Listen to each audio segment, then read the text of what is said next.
Assalamualaikum warahmatullahi wabarakatuh. Perkenalkan kami dari kelompok 2 ingin memaparkan hasil dari diskusi kami tentang beberapa poin pertanyaan yang telah diajukan.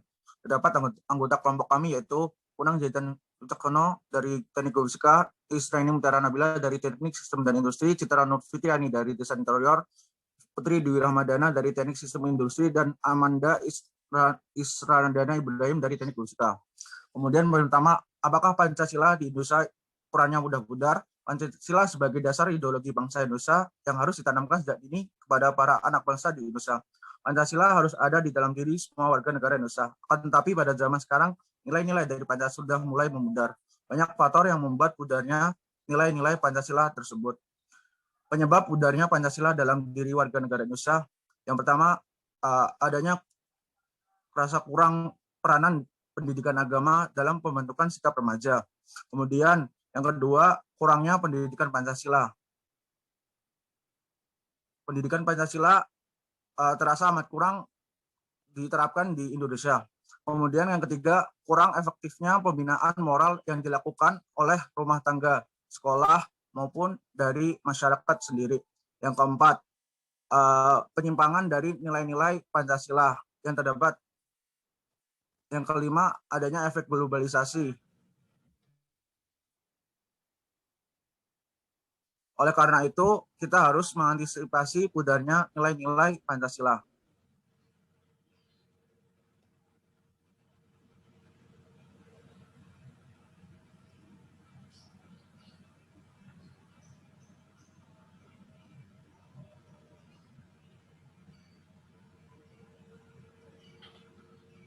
Yang selanjutnya adalah urgensi menghadirkan Pancasila dari hiruk-pikuk teknologi. Kita semua tahu bahwa penggunaan teknologi saat ini sangat-sangat luas. Namun, penggunaan teknologi yang luas ini juga berdampak buruk, yakni kepada rusaknya kesatuan dan persatuan bangsa.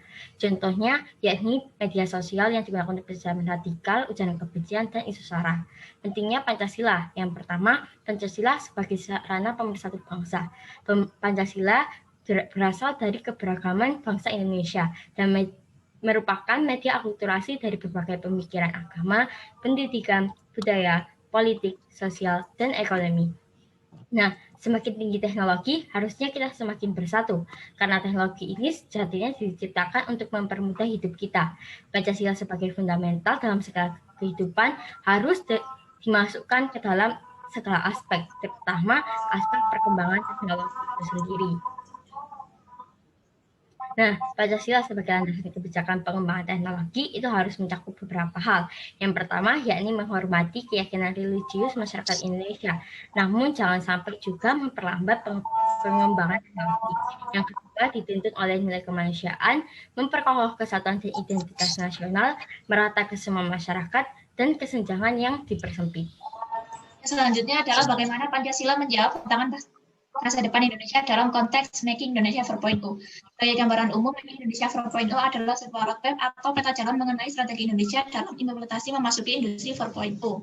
Berdasarkan data dari Kementerian Perindustrian, ada 5 sektor utama yang akan dimajukan dalam Making Indonesia 4.0. Yang pertama adalah makanan dan minuman, yang kedua tekstil dan pakaian, yang ketiga otomotif, yang keempat elektronik, dan yang kelima adalah kimia. Kelima sektor tersebut menyumbangkan sekitar 60% manufacturing workers atau pekerja pabrik. Tentunya para pekerja pabrik tersebut adalah sumber daya manusia yang berkualitas. Karena sumber daya manusia yang berkualitas ini adalah salah satu hal penting agar Making Indonesia 4.0 mencapai kesuksesan, maka Indonesia berencana untuk merombak kurikulum pendidikan dengan lebih menekankan pada STEAM, yaitu Science, Technology, Engineering, the Arts, and Mathematics. Padahal di samping itu ada hal lain yang juga harus kita tingkatkan kualitasnya, yaitu karakter dan integritas. Karakter adalah budi pekerti yang tumbuh dan tercermin dalam sikap dan tingkah laku yang membedakan satu orang dengan yang lainnya. Sedangkan integritas adalah salah satu kunci yang harus dimiliki oleh pekerja. Nah, disinilah peran Pancasila yang merupakan dasar negara kita, yaitu Pancasila digunakan sebagai etika dalam konsep dan pelaksanaan kerja profesional sumber daya manusia Indonesia. Pancasila juga harus menjadi rule utama dalam perumusan kode etik profesi yang meliputi aspek etika, moral, dan hukum. Dengan begitu, sumber daya manusia Indonesia akan memiliki kekhasan sendiri, yaitu selain manusia yang adaptif terhadap teknologi, namun juga memiliki karakter dan integritas Pancasila. Kemudian perubahan sosial akibat pandemi. Datangnya pandemi yang mendadak ini banyak mengubah tatanan kehidupan masyarakat. Kondisi masyarakat yang belum siap menerima perubahan akibat pandemi banyak menggoyahkan nilai dan norma sosial yang telah berkembang dan dianut sebelumnya.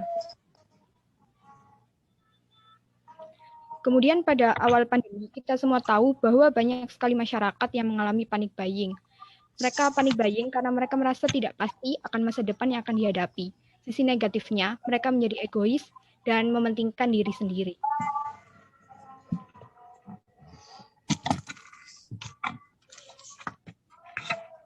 Kemudian pandemi fatigu menyerang. Masyarakat lelah secara psikis, kehilangan orang yang dicintai, krisis keuangan, isolasi mandiri di mana-mana, dan pandemi fatigu ini menjadi masalah kesehatan mental banyak masyarakat.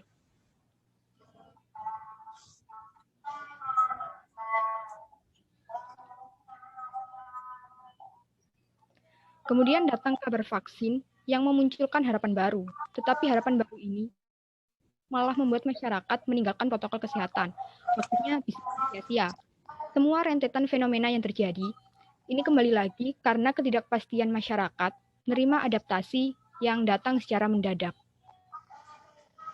Selanjutnya yaitu seperti apa harusnya manusia berpancasila itu. Pancasila merupakan dasar negara Indonesia. Pancasila diharapkan dapat membuat bangsa Indonesia memiliki pemahaman yang sejalan agar tercipta kehidupan bangsa yang damai, sejahtera, dan adil. Nilai-nilai Pancasila sebagai dasar negara harus ditanamkan dalam diri bangsa Indonesia, dan nilai tersebut dapat tercermin dalam sikap dan perilaku masyarakat.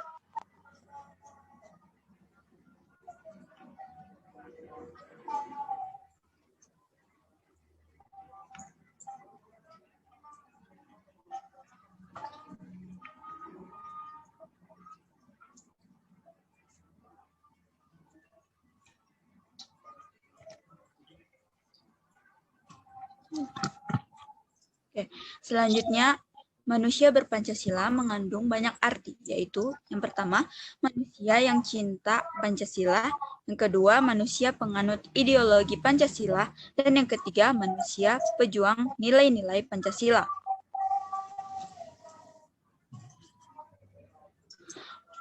Pancasila mencakup banyak aspek dalam kehidupan manusia, seperti sila pertama dan Pancasila yang menekankan pada nilai ketuhanan, yang artinya Indonesia adalah negara yang percaya bahwa adanya Tuhan. Manusia Indonesia yang memahami Pancasila pada kondisi saat ini, di mana terjadi bencana COVID-19 yang melanda dunia, tentunya perlu kebersamaan untuk memeranginya dengan taat dan patuh pada aturan pemerintah, yakni mengikuti protokol kesehatan. Hal ini merupakan salah satu cerminan dari nilai Pancasila sila ketiga. Baik, sekian dari kelompok kami. Lebih dan kurangnya mohon dimaafkan. Wabillahi taufiq wal hidayah. Wassalamualaikum warahmatullahi wabarakatuh.